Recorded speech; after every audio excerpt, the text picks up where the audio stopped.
Esta semana aumentó la tensión en el norte de Siria. Siria ya de por sí es un lugar bastante complicado. Bashar al-Assad enfrenta y ha enfrentado desde el 2011 una serie de procesos revolucionarios de personas que quieren sacarlo del poder. Es prácticamente un dictador.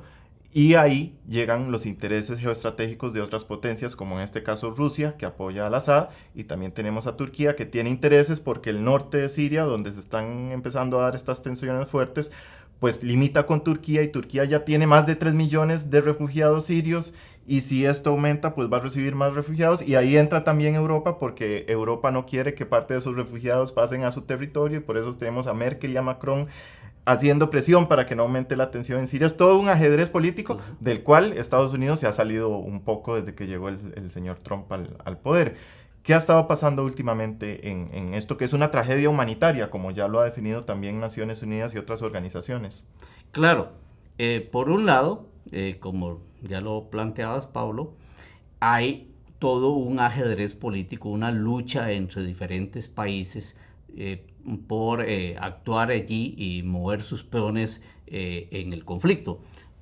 El, en el caso de Siria y Rusia, eh, curiosamente convergen, en el caso de Rusia y Turquía, convergen en Siria con intereses contrapuestos y al mismo tiempo comunes. Pero vamos primero a lo elemental de su pregunta. Esta semana las fuerzas del gobierno de Bashar al-Assad están en una ofensiva muy fuerte desde finales del año pasado con apoyo de la aviación rusa para reconquistar terreno.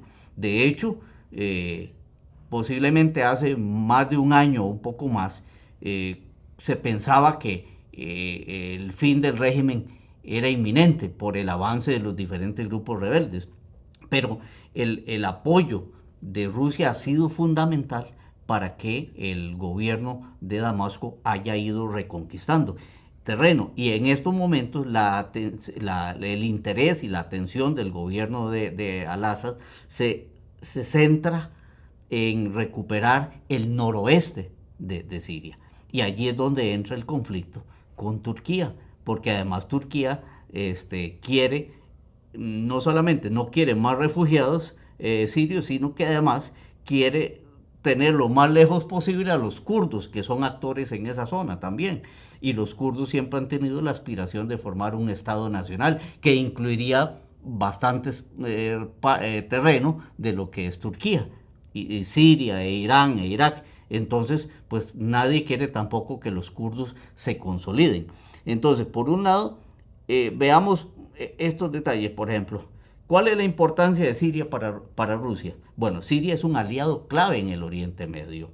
Digamos, es su especie de portaaviones en el Mediterráneo. Rusia tiene allí la única base naval en el Mediterráneo que es clave para controlar ese mar en el puerto de Tartus, y tiene además una base aérea en Siria. Entonces, Rusia no va a dejar caer al gobierno de Al-Assad.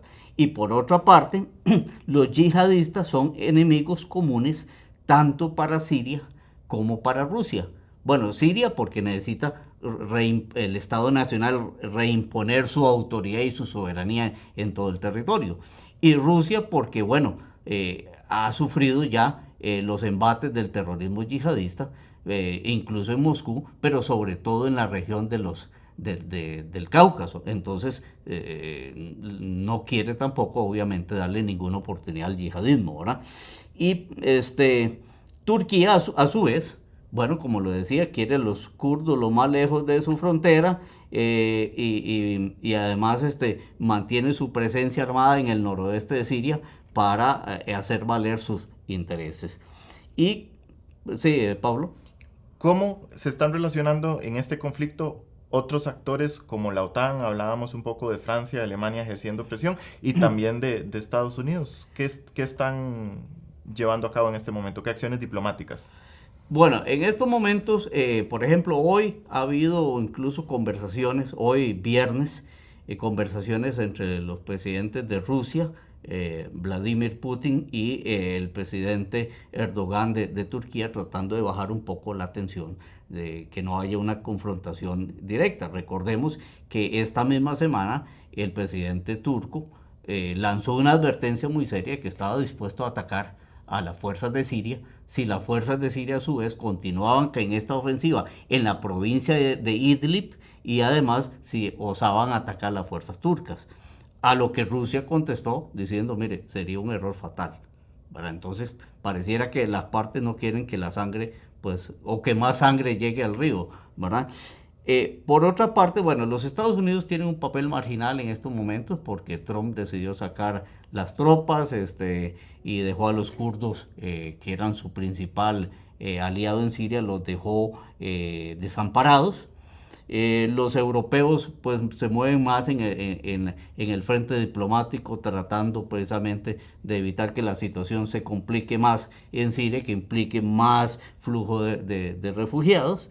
Y bueno, aquí Turquía y Rusia son en estos momentos, como te decía, dos actores claves, donde además se han aliado, por ejemplo, para bloquear a Estados Unidos en muchos casos, y al mismo tiempo que Turquía es aliada de Estados Unidos en la OTAN, le compra armamento y muy sofisticado a Rusia, por ejemplo, baterías de misiles y ciertos equipos militares de avanzada, para precisamente contrarrestar la presión de los Estados Unidos, con quien tampoco tienen en estos momentos unas relaciones fluidas.